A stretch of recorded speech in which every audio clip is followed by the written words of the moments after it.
So BCA are here with the latest delivery. We'll get them uploaded and see what the score is. These three on the back are mine. So we've got a Berlingo, a Toyota Aygo and a Suzuki S-Cross. I do love a Suzuki. Well, first buy off the BCA ramp and it doesn't sound very happy, does it? Not a nice noise. Oh dear, what have we bought? So time to look at the Suzuki and find out what's going on. We think it's the alternator. We're just taking the inner wheel arch liner out. And we're just going to take the belt off and run it up without the belt on. That's the easiest way. Pete's going to take the belt off. Normally I'd just cut it off because we're going to put a belt on it anyway. But it's the quickest way to find out whether the noise disappears or not, because obviously the belt won't be then running the alternator. If you've still got the noise, it's something internally in the engine. But if the noise goes away, you know it's something external, like the alternator or a tensioner or something like that. But judging by the noise, I'm going to say it's the alternator itself. Pete thinks so too.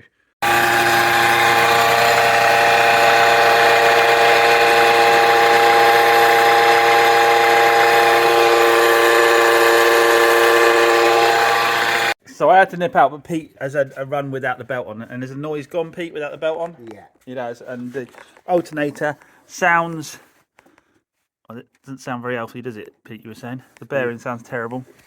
The only thing is, based on where the alternator is now, we're going to take the dashboard out and cut the bulkhead out and pull it out that way, because there's absolutely no room. I think we're going to have to try and drop the engine to drop it out the side, or I could do a more sensible thing, go onto YouTube and find someone who's taken one out and tell us how they come out. But it does not look like a fun location to pull the alternator from. So it looks like we're in it for an alternator, and a belt, because it's gone, yeah. Hopefully that shouldn't be too expensive, and after that, hopefully we're okay. Hopefully that's the reason it was sold. We all know that auction cars tend to go with an auction for a reason, and hopefully that was a straw that broke the camel's back for someone, and they decided they didn't want to spend any money on it. Or they found out you have to remove the seats of the dashboard and cut a hole in the bulkhead to get the alternator out. With our BCA Kuga home back last night, it's thrown an engine management code on the way in this morning. I felt slightly like there was, like when you're losing your power steering a little bit, like there's a voltage drop or something. We're opening the bonnet and it smells a bit like rubbery. Something rubbery might be cooking up. So we're just going to have a little look-see. My betting is that the alternator is starting to seize a little bit. Alternator is starting to seize a little bit, and maybe causing the belt to stick. I'm just going to start it up. Oh yeah, look, I've got no voltage. It's clearly not been It's not been charging as I've been going along, has it? Stop that. Sorry? Metal filings coming out the alternator. There is metal filings. I thought I saw metal filings around the bolt. See, well, if you look down through there. Yeah, you can see the. Oh, look on the end of it. Yeah, yeah. It's coming at the alternator pulley. Yeah. So I'm right. I'm getting pretty good at diagnosing things, aren't I, Pete? Would you say? Good, bud. Give me a little pat on the back, Pete. Come on. So, got a new alternator on the Kuga already, and she sounds a lot better. No warning lights, no notchiness in the power steering. Here's the old alternator, and you can see why we were having a problem, because look at that. I wonder if the iron filings were coming out of it. Terrible. So we're going to get on now and order some oil and filters from Autodoc for this car. Get a service done at the same time. I forget what the MOT status is, then we're ready to go. Let's just hop onto Autodoc and see how much we can get a service kit for. So I've entered the Kuga's reg into Autodoc. We'll search for the oil. I think I need 6 litres, I think, for this one. Look online. We'll go for 5 litres of Comma oil on this one, bit better quality. That's what my garages locally say they like to use. So 5 litres of Comma, and we'll add that, and we'll get a 1 litre as well. Does show down there that I need 5.8 litres. Well, let's get an oil filter too. We can get a Ridex oil filter for £3.29, but if we want to go for more of a brand, we can go for a MAN filter, and we'll grab an air filter. We'll go for MAN again. There we have it. We've got a full service kit using known brands for just £77.96. But if we stick in the coupon code Chops Garage in the basket, we get a nice 5% discount. I'll put a link to get in the app and the coupon code down in the video description below. So as I said, get that Autodoc app downloaded to your phone now. Start saving loads on all your consumables and bits and bobs for your car, and make sure you use that code CHOPSGarage to get the extra 5% off. So Suzuki's outside. Pete assures me it's all good, so let's give it a quick go. See what it sounds like. Keyless.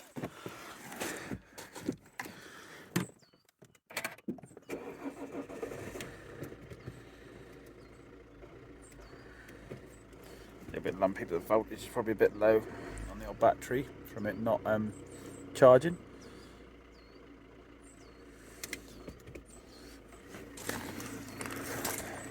We have got rid of that noise. Like I say, I imagine we need to fully charge the battery up, because if the alternator wasn't running, it wouldn't have charged the battery fully. And these modern cars do not like. Yeah, now it's fine now. That's a result then. That's not too bad. As auction cars go, if that's the fix that it needs, that is ideal, because it looks pretty tidy other than that. Fabrics all seem pretty good. Well, we got a door unlock thing on here somewhere, have we? Yeah, fabrics look good, plastics look good. Yeah, no, the seats are really nice, Nick. Just a little bit of a wet clean on the bases. 122,000 miles. I'm pleased with that. So just wait for that bit of trim to come in now. Then we'll get a fresh ticket on it. Check when the last service was. And yeah, I would suspect that would sell well. Well, it'd be interesting to see. The last one I sold was a petrol one that flew out the door, but a diesel one here in North Devon should be just as popular, I would have thought. Previous video, if you're having an issue with a customer in a car, sometimes even if you're not in the wrong, best thing to do is refund and move on. And we did that with the MG ZS, and a few days later it's sold to a lovely local couple. It's not going further afield, so if there are any issues, we'll be able to deal with them locally nice and easily. Lovely couple, didn't really know what they were looking for. She knew she wanted an SUV that wasn't going to be too big. She didn't want a diesel, so she wanted something that's going to be easy maintenance wise and would live with her doing short journeys. And she had £6,000 max budget, so ideal, job done. And we just got to sort that glove box check strap out for her, and just give it a refresh on the valet, because we obviously already MOT'd it, and it can go straight out again. So just finished the photo shoot on our Renault Kadjar that we got from auction. Flew through its MOT, the Kadjar, no issues whatsoever.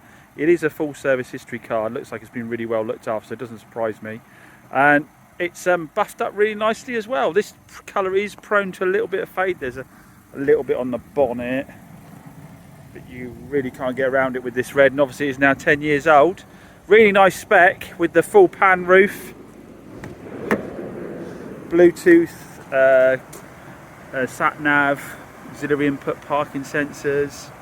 It's got a lot going for it. Cruise control. Really nice bit. This is of course a Nissan Qashqai, or a Qashqai is a Kadjar. Which way would you like to say it is?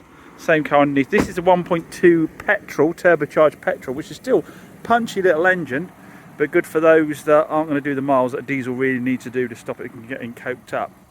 Last Kadjar sold really well, so hopefully this one will as well. They're normally quite affordable as well. I think a little bit cheaper than the equivalent Qashqai, even though, as I said, exactly the same car.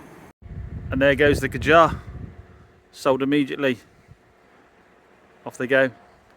Customers came looking possibly for a Kuga, but we're talking about other options. I showed them the Kadjar, took it out for a test drive, then took it out for a test drive versus the Kuga, fell in love with the Kadjar, and it sold straight away. So the last Kadjar was straight out the door as well. Seemed to be good little sellers, seemed to be as good as the Qashqai, so I'll certainly be keeping an eye out for more of those. So Citroen Blingo we sold a couple of months ago. We've had that in, just doing a little bit of warranty work for the lady because she's been getting a leak in the car. Whether you call it warranty work or not, it is 2013, so it is 13 years old. I've got some friends that specifically say on their warranties it doesn't cover leaks because of the age. So what have we done? We noticed some of the clips were broken on this, which I don't think we let in the water in, but we put fresh clips on that. We took the rear lights out, sealed around the bungs there. I think we sealed around the top light as well, and also noticed that there was a rubber that was hanging down here. This one up here was hanging down, which could have been catching between these two rubbers, and that could have been letting water in. as of this morning, after all the pouring rain, it does appear to be a dry.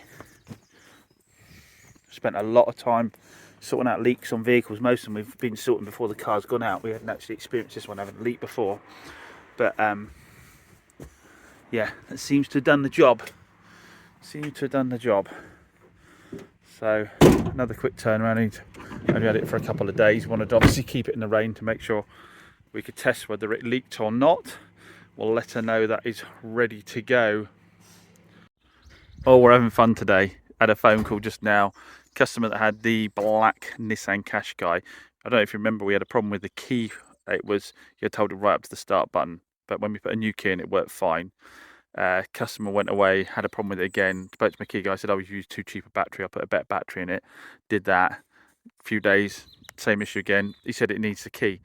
Get the car dropped off to him to have the key done. He says, "Oh, this is one of the keys that you can block the body control unit accidentally if you do it wrong with these type of keys. So I don't really want to do that. It's going to have to go to Nissan. So now I'm going to get the car to Nissan to get a new key done." What was wrong with just all this keyless stuff? Just causes issues, doesn't it? So goodness knows how much Nissan are going to want for a new key. So the Devil MGB, we're working on it again. So last instalment, what have we done? Let's let you know. So last instalment, we swapped the supercharger over and started it up, and promptly this manifold started blowing really badly. We thought it was a manifold gasket, but it was actually in between. I tried putting some paste on, but it didn't work at all. Trouble with it is, the guy who did this MGB didn't make a flange at the bottom. He just welded the pipe straight to it. We thought we'd put a flange on the bottom here.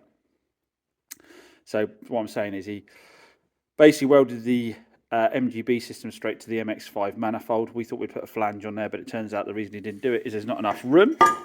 So we've had to do the same again. So we've just cut the bottom off the manifold, the replacement manifold we got, and we're just going to try and pair that to the MGB one again. We just tack weld it, so we're just pulling it out to fully weld it. What we've got to do, we've got to basically weld the down pipe straight to the manifold. We've made sure we've got the right angle here, and then fit it back to the car, because like I said, the blowing was happening between these two here. This is the trouble with having something that's totally custom. You're making stuff up as you go along all the time. Finally got this back together again. Listen to it, it sounds absolutely ridiculous.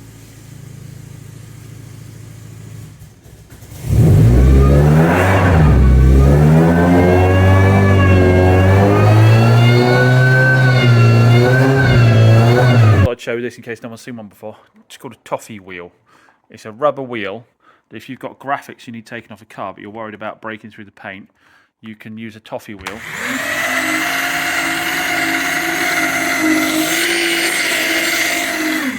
And it will strip old graphics off, old trim off, all that kind of stuff. I'll put a link to the Amazon link for that in case you want one, but really useful to have around if you're playing about with cars. Yeah, really useful little bit. You just don't go too fast with it, just go steady with it, and it'll take stuff off without damaging the paint underneath. Oh, another tip for you, tool to have in your arsenal you might not have seen before, plastic razor blades. So they're a razor blade, but they're plastic. So when you do this, you're not going to scratch your paint up. This is a bit sticky, but yeah, really good for getting bits of decal, bits of trim off, and that you want to get off bodywork without the risk of scraping it. You can use it like a razor blade, works a treat. I'll put a link to those as well. Just my little top tips for car flipping and car prepping. Joe is up from Moores to give me some more good news on a diesel, of course. So this is the Volvo V60 that went out. Smell in the cabin from fuel, and we got a leak there, did you say? Yeah, and around on the seal. All around there. But he also says, look how coked up your swell flaps are. So we want a new inlet manifold as well. This is why I'm fast deciding that 1.5 DCIs is the only diesel I'm going to sell. Done one of my diamond cut alloy refurb jobs for the MG we've got here. Only one wheel was bad. So expensive to get wheels diamond cut now for the value of cars I'm doing. It's nigh impossible. So the technique we have is that I've got a bit of crap in it, I need to sand out, that's the only thing. Take the old lacquer off, and then take it right down to about 1200 grit, and then use a Scotch pad in one direction to create lines like diamond cutting, and then yeah, and then just re-lacquer the wheel. I always put a adhesion promoter on first to make sure the lacquer's more likely to stay on there. And not perfect, obviously not as good as diamond cutting, but again, is anyone really gonna? No one's going to pay you the premium for having the wheels all professionally diamond cut in the car. You can't charge more for the car. It's worth what it's worth. And the margins on these cheaper cars just doesn't allow for it. So a lot of people just paint the wheels completely black again, or completely grey or completely silver. But this technique seems to work pretty well for us. It doesn't take too long. So it'll do for us quite nicely. Thank you very much. And I don't think most people would notice the difference unless it got up super, super close. So just doing my photo shoot on the MG3 we've got, 2018, 5495. What a bargain. 70 odd thousand miles now. I've said before on the channel, these are a car you should be checking out if you're looking at small cars. They really are funky looking little things. They've got 109 brake horsepower, 1.5 chain driven engine, which we haven't had any issues with to date. We've just put a clutch in this one. Easy to work on, super easy to work on. Parts were cheap. We love doing work on these because there's so much room. Get loads for your money. This one's got diamond cut alloys. It's got like it's going to be fake leather, isn't it, interior. All red stitching, cruise control, Bluetooth, auxiliary input, USB input, aircon. Really great little cars. We've sold quite a few of these now, and people have had them, have absolutely loved them. And we've not really had any warranty claims whatsoever on them. So definitely one you should be looking at on your list if you've got a smaller budget, but you're looking to get something as new as you can with as low miles as you can. This is something you should definitely be checking out.